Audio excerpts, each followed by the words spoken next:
இவ்வளோ நாள் திமுகவில் இருந்துட்டு இந்த தேர்தல் நேரத்தில் தாவேக்காவுக்கு மாறணும்? தொடர்ந்து அப்புறம் ஐயா பெருந்தலைவர் காமராஜரை பற்றி வர தரக்குறைவான விஷயங்களுக்கு கூட அவ எந்த நடவடிக்கையும் இல்லாம அமைதியாக இருக்கும்போது அதிகப்படியான அழுத்தம் எனக்கு அப்பா உருவாச்சு. எதுக்கு நம்ம வெளியே வந்துடலாமே அப்படின்னு சொல்லிட்டு ஒரு நல்ல முடிவை எடுத்து வெளியே வந்தோம். இப்போ ரீசன்ட் டேஸ்ல பாத்தீங்கன்னா அதிகமா எம்ஜிஆர் அவர்களை மட்டுமே பேசிட்டு இருக்காங்க. இன்னைக்கு வந்து பரப்பப்படுகின்ற ஒரு விஷயங்கள் எப்படின்னா, அரசியலுக்குன்னு நாங்க தான் இருக்கோம், அதை தாண்டி சினிமாவிலிருந்து வருகின்ற எந்த கூத்தாடியையும் மக்கள் நம்ப கூடாது அப்படின்னு. யாரு கூத்தாடி? விஜய் கூத்தாடியா? ஏன் அப்ப உதயநிதி யாருமா? வெற்றி வாகை சூடணும்னா தாவேக்கா கையில் எடுத்துக்கக்கூடிய அந்த யுக்தி என்ன? மக்கள் சக்தி தான். மக்கள் தான் அவங்களுடைய யுக்தியே. உண்மைதான், மக்கள் தான். அது எல்லாருமே சொல்றதுதான். மக்களினுடைய தீர்ப்பு தான் மகேசனுடைய தீர்ப்பு. இல்ல, லோயலா காலேஜோட கருத்து கணிப்பு வந்து பெருசா வந்து விஜய்க்கு வந்து வாய்ப்பே கிடையாது. அந்த ஒரு கருத்து கணிப்பு தானே நீங்க பாக்குறீங்க. இன்னும் எலெக்ஷன் நெருங்க பல கருத்து கணிப்புகளையும் நம்ம பார்த்துக்கிட்டே தான் இருக்க போகிறோம். இப்பவே அவர் வந்து பாதி ஜெயிச்சிட்டாரு. அந்த கூட்டத்தையும் மக்கள் ஆர்ப்பரிப்பையும் பார்த்து இன்னைக்கு எல்லா கட்சிகளும் பயந்து மிரண்டு நிக்கிறாங்க. அதுதான்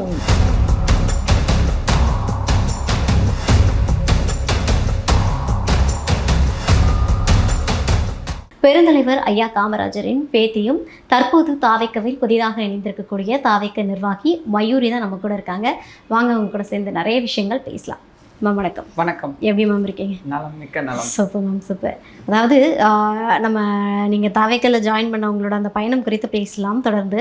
இப்போ அதுக்கு முன்னதாக ஒரு சின்ன கேள்வி என்ன அப்படின்னா, தொடர்ந்து வந்து நீங்கள் தாவேக்காவில் ஜாயின் பண்ணதுக்கு அப்புறமாவே வந்து நீங்கள் வந்து காமராஜரோட பேத்தி இல்லை அப்படின்னு சொல்லிட்டு காமராஜரோட உறவினர்னு சொல்லிட்டு ஒருத்தவங்க வந்து தொடர்ந்து சொல்லிக்கிட்டு இருக்காங்க. ஏன் இப்படி முன்னாடி முக்தார்லாம் வந்து காமராஜரை பற்றி ஐயாவை பற்றி பேசினப்போ வாய் திறக்கலை, நிறைய விஷயங்களுக்கு வாய் திறக்காதவர்கள் வந்து திடீர்னு நீங்கள் காமராஜருடைய பேத்தின்னு சொன்னோன்னே ஏன் இப்போ வந்து கொந்தளிக்கிறாங்க? அதுக்கு பின்னாடி ஏதாவது அரசியல் உள்நோக்கம் இருக்கா? நிச்சயமாக இருக்கும். ஏன்னா கிட்டத்தட்ட ஒரு 15 ஆண்டு காலமாக நான் வந்து பொது வாழ்க்கையில நான் வந்து பயணிச்சுக்கிட்டு இருக்கிறேன், தொடர்ந்து பயணிக்கிறேன். திராவிட முன்னேற்ற கழகத்துல வந்து 10 ஆண்டுகளாக நான் பயணிச்சிருக்கிறேன். அப்போல்லாம் வந்து மீடியாலையும் தொடர்ந்து வந்து நான் சோசியல் மீடியால பேப்பர்ல எல்லாத்துலேயுமே பேர் வந்துக்கிட்டே தான் இருந்துச்சு. அப்பெல்லாம் வந்து அவங்க குடும்பத்துக்குள்ள நான் போறேன், பேசுறேன், அப்புறம் பேட்டி கொடுத்தவருடைய அம்மா அப்பா கிட்டேயே நான் பேசுறேன். எல்லாமே எங்க சொந்தம் தானே, எல்லாரோடையுமே தான் நான் நல்லாவே தெரிஞ்சவங்க தான். அப்புறம் ஒரு பெரிய கட்சிக்குள்ள நம்ம போகும்போது 10 ஆண்டு காலம் வந்து அவருடைய பேரை வந்து நம்ம பொய்யாக எப்படி சுமந்துக்கிட்டு இருக்க முடியும்? உண்மை இல்லாத ஒரு விஷயத்தை அவங்க எப்படி நம்மளை உள்ள கூப்பிட்டு நம்மளை இத்தனை ஆண்டு காலம் பிரச்சாரம் பண்ணி கொடுத்துருக்குறேன், எல்லாமே பண்ணியிருக்கிறேன் அப்படின்னும் போது எல்லாம் நல்லா தெரிஞ்சு, அதுவும் தமிழக வெற்றி கழகத்தில் இணைந்த மறுநாளே பேசுறாங்க அப்படின்னா இதற்கு பின்னால் வந்து யாராவது தூண்டுதல்கள் இருக்கும், இல்லை பணத்துக்காக அவங்க அப்படி பேசி இருந்திருக்கலாம். அதை வந்து நான் உடனே பத்திரிகையாளர்களை அளித்த நாங்கள் என்ன மாதிரி உறவு முறை அப்படிங்கிறது மிக தெளிவாக சொல்லிட்டேன். அவர் மேலே சட்ட ரீதியான நடவடிக்கையும் நான் எடுத்திருக்கேன். ஓகே, ஒருவேளை நீங்கள் திமுகலேருந்து போனதோடைய அதிருப்தி வந்து திமுகலேருந்து இந்த மாதிரியான வேலைகளை பார்த்துருக்கலாம் சொல்லலாம்? இல்லை, நம்ம அப்படி சொல்ல முடியாது. நம்ம வந்து அவர் பேசுனதுக்கு அவர் தான் என்ன காரணத்தினால பேசினார்னு தெளிவுபடுத்த முடியுமே தவிர நம்ம வந்து யூகத்தினால இவங்க அவங்க அப்படின்னு நம்ம வீண்படி சொல்ல முடியாது. அதனால தான் அவருக்கு தனிப்பட்ட முறையில் நம்ம வந்து சட்ட ரீதியான நடவடிக்கையை மேற்கொண்டிருக்கோம். கடந்த 10 வருடங்களாக நீங்கள் வந்து திமுகவில் இருந்திருக்கீங்க. ஏன் வந்து இவ்வளோ நாள் திமுகவில் இருந்துட்டு இந்த தேர்தல் நேரத்தில் தாவேக்காவுக்கு மாறணும் அப்படின்ற ஒரு கேள்வி. நான் கிட்டத்தட்ட 8 ஆண்டுகளாகவே வந்து ஆக்டிவாக தான் இருந்தேன். நான் இங்கே இருக்கக்கூடிய எல்லா போராட்டங்கள் எல்லாத்துலேயுமே நான் கலந்துருக்கிறேன். அப்படி தான் ஓடிட்டே இருந்துச்சு. கடைசி 2 ஆண்டுகள் வந்து எனக்கு ஒரு அதிருப்தியான ஒரு இதுதான் இருந்துச்சு. என்ன, ஒன்றுமே நமக்கான வாய்ப்புகள் வழங்கினா தான் நம்ம வந்து வேலை செய்ய முடியும். வாய்ப்புகள் இல்லாமல் எந்த தகவல் கூட நமக்கு தெரியாமல் நம்ம இப்படி அமைதியாக இருக்கிறது, நம்மளே போய் வாலண்டியராக எல்லா நிகழ்ச்சியிலையும் கலந்துக்கிறது எல்லாமே வந்து சரியாக மனசுக்கு படலை. 2 ஆண்டு காலம் எதுலையும் கலந்து கொள்ளாமல் நான் அமைதியாகத்தான் இருந்தேன். அதற்கு பிறகு இப்படி ஒரு இளைஞர்களினுடைய மிகப்பெரிய எழுச்சியாக இன்னைக்கு பெண்களினுடைய அத்தனை பேருடைய மனதிலும் இருக்கக்கூடிய புரட்சி தளபதி அவர்கள் இருந்து அவங்க கிட்ட இருந்து எனக்கு அழைப்புகள் வந்திருந்துச்சு. வாங்க நீங்க கட்சியில இணைஞ்சு பயணம் செய்யலாம் அப்படின்னு இருந்தாங்க. யோசிச்சு பார்த்தேன். தொடர்ந்து அப்புறம் ஐயா பெருந்தலைவர் காமராஜரை பற்றி வர தரக்குறைவான விஷயங்களுக்கு கூட அவ எந்த நடவடிக்கையும் இல்லாம அமைதியாக இருக்கும்போது அதிகப்படியான அழுத்தம் எனக்கு அப்பா உருவாச்சு. எதுக்கு நம்ம வெளியே வந்துடலாமே அப்படின்னு சொல்லிட்டு ஒரு நல்ல முடிவை எடுத்து வெளியே வந்தேன். ஓகே, திமுகவில் தொடர்ந்து இப்போ வரைக்குமே நிறைய குற்றச்சாட்டுகள் இருக்குது. இப்போ நீங்கள் 8 வருஷம் 10 வருஷம் இருந்திருக்கீங்க அப்படின்னா உங்களுக்கான அங்கீகாரம் கொடுக்காத போல் இன்னும் கட்சியில் பலரும் அதிருப்தியில் இருக்கலாம்ல. ஸோ திமுகலேருந்து இன்னும் பலரும் வரதுக்கு வாய்ப்பு இருக்கா? இல்ல அது அவங்க தான் முடிவு பண்ணணும். அதுல எதுல நான் பயணித்தால் என்னுடைய வருங்காலமும் கட்சியினுடைய வருங்காலமும் நல்லா இருக்கும் அப்படிங்கறத ஒருத்தரும் தான் முடிவு செய்ய வேண்டியது. ஆனா இன்னைக்கு வந்து எந்த ஒரு பொறுப்பும் இல்லாமல் கண்மூடித்தனமான ஒரு அன்பை வந்து மட்டுமே வந்து அவர் மேல பொழியிறாங்க, தலைவர் மேல. ஸோ அந்த மாதிரி நினைக்கிறவங்க இன்னைக்கு மாற்று கட்சியில இருந்தாலும் அவங்க வீட்டுல இருக்கிறவங்க இருக்காங்க பாத்தீங்களா, அவங்க வீட்டுல இருக்க பெண்களும் குழந்தைகளும் எல்லாம் சொல்றது அவருக்கு தான் எங்களுடைய ஓட்டு அப்படின்ட்டு. எந்த கட்சியில வேணா இருந்துக்கோங்க, நீங்க எங்களுடைய ஓட்டு அவருக்கு தான் அப்படின்ற சூழ்நிலையை வந்து இன்னைக்கு நம்ம பார்க்க முடியுது. அவங்க பேசுற பேச்சுக்களை எல்லாம் நம்ம கேட்க முடியுது. அப்படி இருக்கும்போது புதிதாக எல்லாம் வரணும்லாம் இல்லை, இருக்கிறவர்களுடைய மாபெரும் கூட்டமே வந்து வெற்றிக்கு பெரிய ஒரு வழிவகுக்கும். Super ma'am, super. இப்போ உங்களுடைய இந்த தாவேக்கால சேர்ந்ததுக்கு அப்புறம் உங்களுடைய பயணம் எப்படி இருக்கு? 2 நாட்கள் ஆயிருக்கு, 3 நாட்கள் ஆயிருக்குன்னு நினைக்கிறேன். ஆமா ஆமா. கட்சியினுடைய மாநில செயலாளர் அண்ணன் வந்து பொதுச் செயலாளர் அண்ணன் ஆனந்த் அவர்கள் வந்து அழைப்பின் பேர்ல உள்ள வந்தேன். நம்மளுடைய அண்ணன் வந்து கொள்கை பரப்பு பொதுச் செயலாளர் அண்ணன் அருண்ராஜ் அவர்களுடைய வழிகாட்டுதலின் பேரிலும் தான் கட்சிக்குள்ள இன்னைக்கு வந்திருக்கிறோம். ஸோ இனிமேல் தான் நமக்கான வேலை என்ன மாதிரி எல்லாம் நீங்க டிராவல் பண்ண போறீங்கன்னு அவங்க என்ன சொல்றாங்களோ அதன்படி நம்மளுடைய மூவ் எல்லாம் இருக்கும். நான் நிறைய பள்ளி குழந்தைகள் ஸ்கூல் ஸ்டூடெண்ட்ஸை நிறைய பார்த்துக்கிட்டே இருப்பேன். நிறைய பெண்களோட சமுதாயம் சார்ந்து எல்லா பக்கமும் நமக்கு இருக்கிற அந்த பெயர்களை வைத்து இன்னும் வந்து நம்ம சிறப்பாக செயல்பட முடியும். ஓகே, நீங்கள் என்ன ஒரு விஷயத்தை பார்த்து இல்லை நம்ம திமுகலேருந்து தாவேக்க போகலாம், உங்களோட பர்சனல் வளர்ச்சி அப்படின்றத மையப்படுத்தி நீங்கள் போனீங்களா, இல்லை திமுக வந்து இனிமேயும் தமிழகத்தில் ஆட்சிக்கு வந்துச்சுன்னா இன்னும் தமிழ்நாடு வந்து நல்ல பாதையில் போகாது, அதுக்கு ஒரு மாற்றா தாவேக்க வரணும்னு நினச்சி தாவேக்காக்கு போனீங்களா? இந்த மாற்றங்கள் வந்து என்றைக்குமே சொல்லுவாங்கல்ல, மாற்றம் ஒன்றுதான் மாறாதது அப்படின்ட்டு. பெருந்தலைவர் வந்து 9 ஆண்டு காலம் பொற்கால ஆட்சியை கொடுத்தாரு. ஆனா மக்கள் என்ன நினைச்சாங்க, அடுத்து ஒரு மாற்றம் வேண்டும் அப்படின்ட்டு தான் திராவிட முன்னேற்ற கழகம் அடுத்த ஆட்சி அமைக்கிறாங்க. இப்போ மக்களினுடைய மனநிலை என்னவாக இருக்குமோ அதை சார்ந்துதான் அரசியலினுடைய பாதையும் மாறும். இன்னைக்கு மக்களினுடைய எழுச்சியையும் அவங்களுடைய பார்வையையும் நீங்க பார்க்கும்போது இன்னொருத்தவங்க வந்தா இதை விட நல்லா நம்மளை ஆட்சி செய்திட மாட்டாங்களா அப்படின்ற பெரும்பான்மையினருடைய ஆசைதான் இன்னைக்கு இந்த தமிழக வெற்றி கழகத்தினுடைய மாபெரும் எழுச்சியாக நம்ம பார்க்க முடியுது. ஓகே, இப்போ ஐயா காமராஜரை எதிர்த்து தான் வந்து திமுக ஆட்சிக்கு வந்து வர்றாங்க ஃபஸ்ட்டு. ஸோ அப்படி இருக்கும்போது நீங்கள் ஏன் இந்த 10 ஆண்டுகள் காங்கிரஸை எதிர்த்து, இப்போ கிட்டத்தட்ட உங்களுக்கு தெரியும்னு நினைக்கிறேன் காங்கிரஸோட நிலைமை எந்த அளவுக்கு இருக்குது அப்படின்னு, அப்படி இருக்கும்போது நீங்கள் எப்படி இவ்வளவு ஆண்டுகள் திமுகவில் பயணிச்சிங்க? இல்லை, காங்கிரஸே இன்னைக்கு யாரோட கூட்டணியில் இருக்காங்க? ஒரு கட்சி இருக்காங்க, ஒரு முதல்வராக காமராஜர் ஐயா இருக்காங்க. அவரை எதிர்த்து அரசியல் செய்ததே திராவிட முன்னேற்ற கழகம் தான். அப்படி இருக்கும்போது இன்னைக்கு அந்த கட்சியை யாரோட இணைஞ்சிருக்காங்க? மாபெரும் எதிரிகளாக ஒரு காலத்துல நின்றவர்கள் இன்னைக்கு அவங்க தான் கைகோர்த்து பல ஆண்டு காலம் கூட்டணியில பயணிக்கிறாங்க. அப்படி இருக்கும்போது இது வேற அது வேற எனக்கு தோணல. அப்போ ஒரு மாற்று சக்தியாக, ஒரு மாற்று இயக்கமாக, தனிப்பட்ட கொள்கைகளோடு ஐயாவையே கொள்கை தலைவராக ஏற்றுக்கொண்டு நிக்கிற அந்த ஒரு மாபெரும் இயக்கத்தின் பின்னாடி நம்ம நின்னா அது நமக்கு சரியாக இருக்கும் அப்படின்ட்டு என்னுடைய வருங்காலமும் கட்சி சார்ந்து அவர்கள் மீது மக்கள் வைக்கின்ற நம்பிக்கையும் பார்க்கும்போது இது வந்து ஒரு மிகப்பெரிய ஒரு இயக்கமாக இன்னும் வந்து இப்ப 2 ஆண்டு காலம் தான் தொடங்கி இருக்காங்க. 2 ஆண்டு காலத்திலே பாத்தீங்கன்னா நீங்க அரசியல் வரலாறுலயே 1.5 கோடி பேரை வந்து தொண்டர்களாக பதிவு பண்ணி இருக்கிறாங்க. இது நீங்க எங்கேயுமே பார்க்க முடியாத ஒரு விஷயம். அப்படி இருக்கும்போது இவர்களுடைய வளர்ச்சி வந்து மாபெரும் இமாலய வளர்ச்சி தான் இது.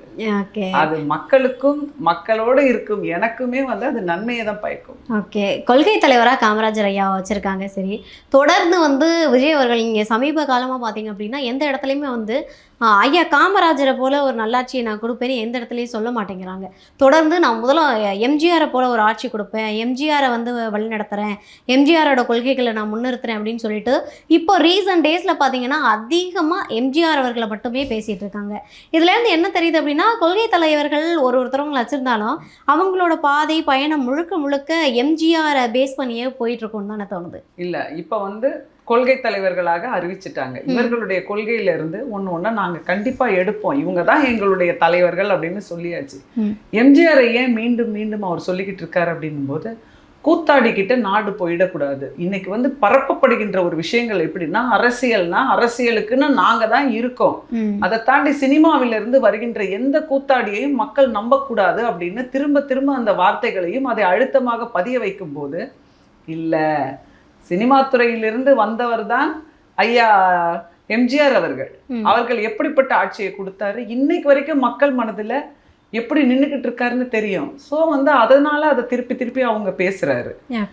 கொள்கை தலைவர்கள் என்றும் கொள்கை தலைவர்கள் தான். அவர்களுடைய கொள்கைகளை எல்லாம் படிங்க அப்படிங்கிறார் தன்னுடைய தொண்டர்களுக்கு. அவங்களெல்லாம் படிங்க, அவங்களெல்லாம் மனசுல நிறுத்துங்க, அவங்களுடைய வழியில் நம்ம போகணும் அப்படிங்கிறது தான் சொல்லிக்கிட்டு இருக்கிறாரு அவர். யாரு கூத்தாடி? விஜய் கூத்தாடியா? ஏன் அப்ப உதயநிதி யாருமா?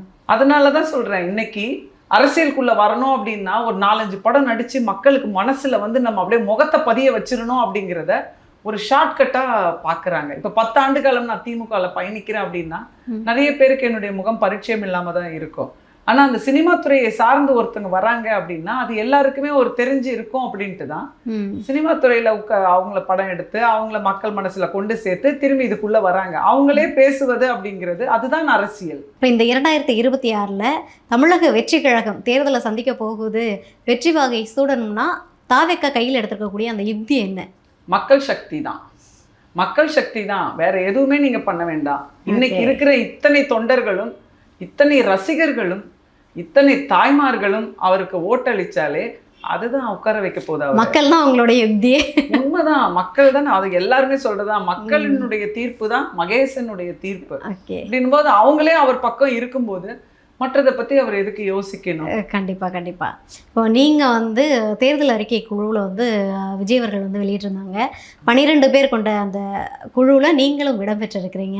முதல்ல 2 நாட்களில் இப்படி ஒரு அங்கீகாரம் கொடுத்ததே வந்து பெரிய விஷயம் தான். முதல்ல அதுக்கு உங்களுக்கு வாழ்த்துக்கள் மேம். நன்றி நன்றி. Thank you so much. உங்களுக்கும் நன்றி. என்னை வந்து இந்த பொறுப்புக்கு தேர்ந்தெடுத்த நம்மளுடைய வெற்றி கழகத்தினுடைய தலைவர் விஜய் அண்ணா அவர்களுக்கும் மனப்பூர்வமான நன்றிகளை நான் தெரிவிச்சுக்கிறேன். கண்டிப்பாக மேம். இது ஏன்னா வந்து கட்சியில் சேர்ந்த உடனே வந்து ஒருத்தவங்களுக்கு, ஏன்னா இன்னைக்கு அரசியல் எப்படி இருக்குது, தேர்தல் களம் எப்படி இருக்குன்னா, அதிமுக என்ன திட்டங்களை அறிவிக்க போகிறாங்க தேர்தல் அறிக்கையில், திமுக என்ன அறிவிக்க போகிறாங்க அப்படின்னு சொல்லிட்டு தான் பெரும் எதிர்பார்ப்பு இருக்கும். நீங்கள் என்ன வேணால் பேசுங்க, என்ன வேணால் அவங்க என்ன சொல்ல போறாங்க, என்ன இலவசம் கொடுக்க போறாங்க, இல்ல என்ன அறிக்கை நிறைவேற்றுறாங்களோ இல்லையோ. வந்து நீங்க பாக்குறீங்க தேர்தல் அறிக்கைகள் எல்லாம் நீங்க பார்க்கும்போது இதற்கு முன்னால் ஆண்டவர்கள் கொடுத்த தேர்தல் அறிக்கையில எத்தனை அவங்க நிறைவேற்றி இருக்கிறாங்க அப்படின்னா ரொம்ப சொற்பமான அளவு தான் நிறைவேற்றியிருக்காங்க. அப்படின்னும் போது அந்த தேர்தல் அறிக்கைகள் மக்களுடைய மனத்துல நேரா போய் சேரக்கூடியது, விமர்சனங்களுக்கெல்லாம் உள்ள ஆகக்கூடியது. அந்த இடத்துல நம்மளை வச்சிருக்காங்க அப்படின்றதுக்கு ரொம்ப மிகப்பெரிய மகிழ்ச்சி. ஓகே, நீங்க ரொம்ப சொற்பமான ஒரு விஷயத்த சொல்றீங்க. நேத்து முதலமைச்சர் பேசும்போது கூட ஒரு விஷயத்த சொல்லியிருந்தாரு. ஏன்னா நீங்க இவ்வளவு நாள் திமுக பயணம் பண்ணியிருக்கீங்க, கண்டிப்பா இதுக்கான விடை உங்களுக்கு தெரிஞ்சிருக்கும்னு நினைக்கிறேன். கிட்டத்தட்ட நான் 500 வாக்குறுதிகள்ல 404 வாக்குறுதிகளை வந்து முதலமைச்சர் நிறைவேற்றிருக்கிறதா சொல்லியிருக்காரு. இதை எப்படி பாக்குறீங்க? இல்ல அப்படி இல்ல, எதிர்கட்சிகள் வந்து அதை மிக கம்மியானதான் பண்ணியிருக்காங்கன்னு எல்லாம் தரப்புல சொல்லிக்கிட்டு. அன்புமணி அவர்கள் வெளியிட்ட அறிக்கையிலே வந்து 66 வெறும் தேர்தல் அறிக்கை திட்டங்களை தான் நிறைவேற்றிருக்காங்க. ஆனா முதலமைச்சர் வந்து இல்ல நான் 404 திட்டங்களை நிறைவேற்றிருக்கேன் அப்படின்றாரு. இல்ல அதை இனிமேல் லிஸ்ட் எடுத்து எது சரி, எதெல்லாம் பண்ணியிருக்கிறாங்க, எது மக்களை கொண்டு சேர்ந்திருக்கிறது அப்படின்றதெல்லாம் இனிமேல் அதற்கான தரவுகளை எல்லாம் நானுமே படிப்பேன், வெளியிடுவாங்க. இல்ல உங்களுடைய பார்வை 404 திட்டங்களை பண்ணியிருக்காங்களா? இல்லையே. முக்கியமா மாணவர்களுக்கு வந்து இன்னைக்கு கல்விங்கிறதே ஒரு பெரிய சுமையாக ஆகக்கூடிய மாதிரி தான் இன்னைக்கு கல்வி நிலை இருக்கு. வெறுமனே படிச்சு மனப்பாடம் பண்ணி எழுதக்கூடியது தான் அவங்களுக்கு. அதை தாண்டி உலகம் தெரியாத ஒரு சூழ்நிலையில இன்னைக்கு அந்த கல்வியில இருக்கிற குழந்தைகளுக்கு இன்னும் மேலும் அவங்களுக்கு சுமையை தரா மாதிரி கல்வி கடன் ஒண்ணு கொடுத்து அவங்க படிக்கிறதுல கவனம் செலுத்துவாங்களா, அந்த கடனை அடைக்கிறதுல கவனம் செலுத்துவாங்களா, அதற்கான வேலை வாய்ப்புகள் இங்க இருக்கா அப்படின்னு பார்த்தா எதுவுமே இல்லை. அப்படி இருக்கும்போது அந்த குழந்தைகளினுடைய கல்வி கடனை ரத்து செய்வேன் அப்படின்னாங்க. அது எவ்வளவு ஒரு மகிழ்ச்சியை கொடுத்தது அந்த பெற்றோர்களுக்கும் குழந்தைகளுக்கும். அதை பண்ணவே இல்லை. இன்னைக்கு விவசாயத்தை நீங்க எடுத்துக்கிட்டீங்கன்னா எத்தனையோ விவசாயிகள் வந்து என்ன பண்றதுன்னு தெரியாம, அவங்களுக்கு சரியான வழிகாட்டுதல்கள் இல்லாம, நிறைய மழை நேரங்கள்ல நீங்க பார்ப்பீங்க தன்னுடைய நிலத்தில் விளைந்த அத்தனை பொருட்களும் வந்து வைக்கிறதுக்கான எந்த ஒரு குடோன்ஸ் இல்லாம எல்லாமே முளைச்சி அப்படியே அந்த மூட்டையில இருந்து வெளியில வரதெல்லாம் பார்க்கும்போது உண்மையாகவே ரத்த கண்ணீர் வரும். கண்டிப்பா. ஸோ இவர்களுடைய கடனை ரத்து செய்வேன்னு சொல்லிட்டு அதே அமைதியாக இருக்கிறது எல்லாம் முக்கியமான விஷயங்களை தான் நம்ம வந்து கவனத்தில். நீட் தேர்வு ரத்து அதை தான் சொல்லியே வந்து ஆட்சிக்கு வந்தாங்க. நாங்கள் நீட் தேர்வை வந்து ஒழிக்கிறதுக்கான சூட்சுமம் எங்ககிட்ட இருக்குன்னு சொல்லி வந்தாங்க. இப்போ வரைக்கும் அந்த நீட் தேர்வை எங்களால் ரத்து பண்ண முடியல. அது மத்திய அரசு தான் வந்து அதுக்கு சதி பண்ணுதுன்றாங்க. மத்திய அரசு தான் தொடர்ந்து சதி பண்ணிக்கிட்டே இருக்குது. அப்போல்லாம் அது தெரியலையா? இதெல்லாம் மக்கள் தான் அதற்கான பதிலை வந்து தேர்தல் நேரத்தில் மக்கள் கொடுப்பாங்க. கண்டிப்பா. சரி, ஓகே. நம்ம தேர்தல் அறிக்கை பேசிட்டு இருந்தோம்ல மேம். இப்போ இந்த தேர்தல் அறிக்கையில என்னென்ன மாதிரியான விஷயங்கள் வந்து இடம்பெறும் அப்படின்றது ஐடியா இருக்கா? நீங்க அதுல ஒரு இல்ல, இன்னும் வந்து நாங்க யாரும் ஒன்னா உட்கார்ந்து பேசி எங்களுக்கான வேலைகள் என்ன, இனிமேல் அதை எப்படி கொண்டுட்டு போகணும் அப்படிங்கிறது தெரியாது. நேத்து தான் வந்து கொடுத்துருக்காங்க அந்த பொறுப்பை. அது இனிமேல் எல்லாரும் பேசும்போது தான் அதற்கான நகர்வுகள்ல நமக்கு என்ன பண்ண போறாங்கன்றதே தெரியும். ஆனா இதனுடைய தேர்தல் அறிக்கை வந்து நிச்சயம் எல்லா தரப்பு மக்களையும் உண்மையாக கொடுத்த வாக்குறுதிகளை எல்லாம் நிறைவேற்றுவதாக, அப்படிப்பட்ட அறிக்கையாக தான் மக்களை சென்றடையும் அப்படிங்கிறது தான் தலைவர் அவர்களுடைய ஆசையாக நிச்சயமா அதுதான் இருக்கும். அதை வந்து செயல்படுத்துவாங்க. தொடர்ந்து நீங்க எல்லா தேர்தல் அறிக்கையிலையும் பாத்தீங்கன்னா, ஒண்ணு மகளிருக்கு ஏதாவது ஒண்ணு இலவசம் கொடுக்கறதா இருக்கட்டும், இல்ல இந்த 1000 உதவித்தொகை எல்லாம் கொடுத்துருக்காங்களே, இந்த மாதிரியான விஷயங்கள் இருக்கட்டும், இல்ல அப்படின்னா ஏதாவது ஒரு விஷயம் உங்களுக்கு இலவசம், லேப்டாப் இலவசம், இல்ல இந்த மிக்சி, டிவி, இந்த மாதிரி இலவசங்களை வாரி இறைக்கிறது தான் ஒவ்வொரு தடவையும் தேர்தல் அறிக்கையில் இருக்குது. ஸோ இந்த தாவேக்கு வந்து புதிய கட்சியாக மாற்று கட்சியாக வரும்போது இந்த இலவசம் அப்படின்ற வார்த்தை இருக்குமா இருக்காதா? இல்லை, அதை நீங்கள் வந்து தேர்தல் அறிக்கை வரும்போது தான் நீங்கள் பார்க்க முடியும். ஓகே, புரியுதுங்களா? ஒருத்தவங்களுக்கு வந்து வாழ்வதற்கான ஒரு நல்ல ஒரு வேலை வாய்ப்புகளையும், மகளிருக்கு வந்து அவர்கள் தொழில் முனைவதற்கான ஒரு வாய்ப்புகளையும் நீங்க கொடுக்கும்போது பெரிதான் நம்மளுக்கு வந்து இலவசம்ங்கிறது தேவைப்படாது. என்னுடைய தேவைகளை நானே தன்னிறைவு செய்து கொள்ள முடியும். அதை வந்து சரியா பண்ணாம அந்த நேரத்தில் இலவசங்கள் கொடுக்குறாங்க அப்படிங்கிறது ஒரு அரசியல் கட்சிகளுடைய யுக்தியாக இன்னைக்கு மாறி இருக்கு. நிச்சயம் அதற்கான விடைகளை நீங்க சீக்கிரத்திலே பாப்பீங்க. ஓகே, இல்ல உங்களோட ஐடியா, ஏன்னா நீங்க வந்து அந்த தேர்தல் குழுவுல இருக்கீங்க. சோ உங்களோட ஐடியாலஜி என்ன விஷயங்கள் இருந்தா நல்லா இருக்கும், மக்களுக்கு இப்ப என்ன தேவைப்படுது அப்படின்றத பத்தி ஏதாவது பேசுறீங்க? நம்ம பேசுனது எல்லாமே தான். ஒருத்தருக்கும் இப்ப படிச்சுட்டு வெளியே வராங்களா, அவங்களுக்கு வந்து வேலை வாய்ப்புகள் இன்னைக்கு முக்கியமா தேவை. கண்டிப்பா இளைஞர்களுக்கு வேலை வாய்ப்புகள் தேவை. அவங்களுடைய லைஃப் அதுக்கு அடுத்த கட்டத்துக்கு எடுத்துட்டு போறதுக்கு அது ரொம்ப முக்கியம். அதுக்கான இன்ஃப்ராஸ்ட்ரக்சர்ஸை உருவாக்கணும். அந்த மாதிரி இன்னைக்கு மகளிர் பார்த்தீங்கன்னா அவங்களும் பெரும்பான்மையா படிச்சுட்டு வெளியே வராங்க. அவங்களுக்கும் ஒரு நல்ல வேலை வாய்ப்புகள், அவங்களுக்கு நல்ல அதற்கேற்ற ஒரு சம்பளம் வந்து நம்ம கொடுக்கும்போது ஒருத்தனுடைய வாழ்க்கை முறையே மாறும். அதுதான் ஐயா காமராஜர், ஏன் எத்தனையோ தலைவர்கள் இருந்தாங்க, ஏன் அவர் மட்டும் பெருந்தலைவர் ஆனார் அப்படின்னா கல்வியை கொண்டுட்டு வந்தார், வேலை வாய்ப்புகளை கொண்டுட்டு வந்தார்.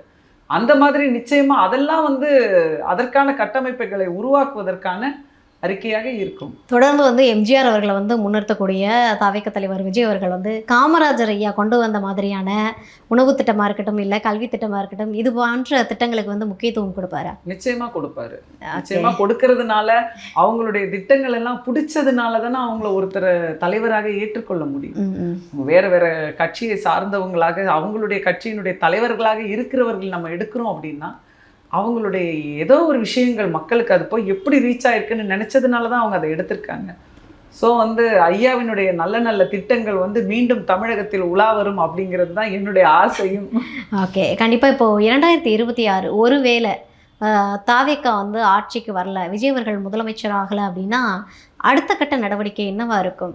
நம்ம இலக்கு வந்து அவரை வந்து 2026 முதல்வராக ஆக்க வேண்டும் அப்படிங்கிறது தான் வந்து நம்மளுடைய முயற்சி, பயணம், உழைப்பு எல்லாமுமாகவே இருக்குது இன்னைக்கு.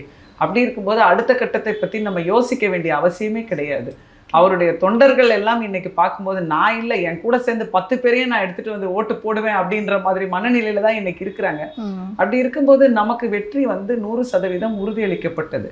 இப்பவே அவர் இந்த கூட்டமும் அவர் மேல இருக்கிற இந்த எதிர்பார்ப்புமே பாதி எலெக்ஷன்ல அவர் ஜெயிச்சிட்டாரு. இல்ல, லோயலா காலேஜோட கருத்து கணிப்பு வந்து பெருசா வந்து விஜய்க்கு வந்து வாய்ப்பே கிடையாது, இந்த தேர்தலோட அவர் வந்து இருக்கவே மாட்டாரு அப்படின்னு தான் சொல்லிட்டு இருக்காங்க. இந்த ஒரு கருத்து கணிப்பு தானே நீங்க பாக்குறீங்க. இன்னும் எலெக்ஷன் நெருங்க பல கருத்து கணிப்புகளை நம்ம பார்த்துக்கிட்டே தான் இருக்க போகிறோம். கண்ணால நம்ம பார்க்குற ஒரு விஷயத்தை பார்க்கும்போது இப்பவே அவர் வந்து பாதி ஜெயிச்சிட்டாரு. அந்த கூட்டத்தையும் மக்கள் ஆர்ப்பரிப்பையும் பார்த்து இன்னைக்கு எல்லா கட்சிகளும் பயந்து மிரண்டு நிற்கிறாங்க. அதுதான் உண்மை. ஓகே, தொடர்ந்து வந்து இப்போ கூட்டணி பேச்சுவார்த்தை யாராவது ஈடுபட்டிருக்காங்களா? கூட்டணிக்கு இன்னும் கட்சிகள் வர்றதுக்கான வாய்ப்பு இருக்கா மேம்? நிச்சயம் இருக்கும், கட்சிக்கான வாய்ப்புகள் இருக்கும். இப்போ ஒரு இடத்துலையும் அவங்களுடைய பேச்சுவார்த்தைகள் நடந்துட்டு இருக்கா பார்க்குறோம். காங்கிரஸ் வந்து பேசிக்கிட்டு இருக்கிறாங்க அப்படிங்கிறாங்க. அரசு கிட்ட நகரும் போது என்ன மாற்றங்கள் வேணுமானாலும் நிகழலாம். அது மாதிரி கூட்டணிகள் வந்தா நல்லாக இருக்கும். ஆனா தலைவராகவும் முதல்வர் வேட்பாளராகவும் அண்ணன் விஜய் அவர்கள் தான் இருப்பார். ஓகே, அதில் மாற்றம் இல்லை. ஏன்னா முன்னாடியே வந்து முதலமைச்சர் வேட்பாளராக தன்னை அறிவிச்சிட்டு தான் வந்து களத்தையே சந்திச்சிட்டு இருக்காங்க. அதில் எந்த மாற்றமும் இல்லை. இப்போ ரீசெண்டாக வந்து பிரவீன் சக்கரவர்த்தியே வந்து சொல்லியிருக்காங்க என்ன அப்படின்னா, தமிழகத்தில் வந்து விஜய் வந்து மாபெரும் சக்தியாக உருவெடுத்திருக்கதா சொல்லியிருக்காங்க. அப்படி இருக்கும்போது இது வந்து முழுக்க முழுக்க காங்கிரஸ் வந்து தாவேக்காவுக்கு வர்றதுக்கான அந்த பாசிபிலிட்டிஸையை தொடர்ந்து காமிச்சிக்கிட்டே இருக்கு. இது ஒரு பக்கம் இருக்க, தொடர்ந்து நீங்கள் பார்த்தீங்க அப்படின்னா காங்கிரஸில் இருக்கக்கூடிய முகம் தெரிந்த பிரபலங்கள் எல்லாருமே வந்து விஜய்க்கு ஆதரவாக பேச ஆரம்பிச்சிருக்காங்க. ஜோதிமணி மாமா இருக்கட்டும், இல்லை இன்னும் பலர், வேலுச்சாமி அவர்களாக இருக்கட்டும், பலரும் என்ன பண்ணியிருக்காங்கன்னா தொடர்ந்து வந்து விஜய்க்கு சப்போர்ட்டாக பேச ஆரம்பிச்சிருக்காங்க. திமுகவுக்கு பயங்கரமான அதிருப்தியை வெளிப்படுத்த ஆரம்பிச்சிருக்காங்க. ஸோ இவங்கெல்லாம் முதல்ல தாவேக்காவுக்கு வர்றதுக்கான பாசிபிலிட்டிஸ் இருக்கா? இல்லை, எல்லாருமே அதுதான் குரல் கொடுக்குறாங்க. கட்சியோட சார்ந்து வர்றது தான் நல்லா இருக்கும் அப்படிங்கிறது அவங்களுடைய எண்ணமாக இருக்குது. ஓகே ஓகே, எங்க கட்சியும் சேர்ந்து அங்க வரும்போது மிகப்பெரிய பலமாகும், இன்னும் வந்து எங்களுக்கு நிறைய சீட்டு கிடைக்கும், அப்படியெல்லாம் இன்னும் நிறைய பேருக்கு வாய்ப்புகள் அங்கேயும் கிடைக்கும் அப்படிங்கிறது தான் அவங்களுடைய எண்ணமாக இருக்குது. அதை நம்ம நெருக்கத்துல தான் பார்க்க முடியும் இப்படி வருவாங்க அப்படின்ட்டு. ஆனா வரணும் அப்படிங்கிறது தான் ஆசை. ஒரு மாற்றத்தை நம்ம நினைக்கும் போது எல்லா சக்திகளும் ஒன்னா சேரும்போது தான் அது ஒரு மாபெரும் வெற்றியை கொடுக்கும். ஓகே, வருவாங்கன்ற நம்பிக்கை வந்து இருக்கு. ஓகே, அதாவது தொடர்ந்து வந்து தாவேக்கா சொல்ற விஷயம் என்ன அப்படின்னா, கூட்டணி இருந்தாலும் கூட்டணி இல்லைனாலும் தாவேக்கா வந்து ஆட்சி அமைக்கும்னு சொல்லியிருக்கு. அதுக்கு எவ்வளோ பாசிபிள் இருக்கு? ஏன்னா வந்து நம்ம லேஸில் இடப்பட முடியாது. திமுக அதிமுகன்றது தான் இப்போ வரைக்கும் தமிழ்நாட்டில் இருக்கக்கூடிய நிலைப்பாடு. அப்படி இருக்கும்போது தாவேக்கா புதுசாக வரும்போது ஒரு பலம் வாய்ந்த கூட்டணியோடு வந்தால் மட்டும்தானே இந்த தேர்தலை வந்து சக்ஸஸ்ஃபுல்லாக எதிர்கொள்ள முடியும். இல்லை, அப்படி நம்ம சொல்ல முடியாது. மக்களினுடைய எழுச்சியை நீங்கள் பாருங்க. 1.5 கோடி இளைஞர்கள் வந்து இன்னைக்கு பதிவு பண்ணியிருக்காங்க ஒரு கட்சியினுடைய தொண்டர்களாக இருக்கக்கூடியவர்கள் அப்படின்னும் போது இன்னும் மக்களுடைய ஆதரவு பெருக தான் போகுது.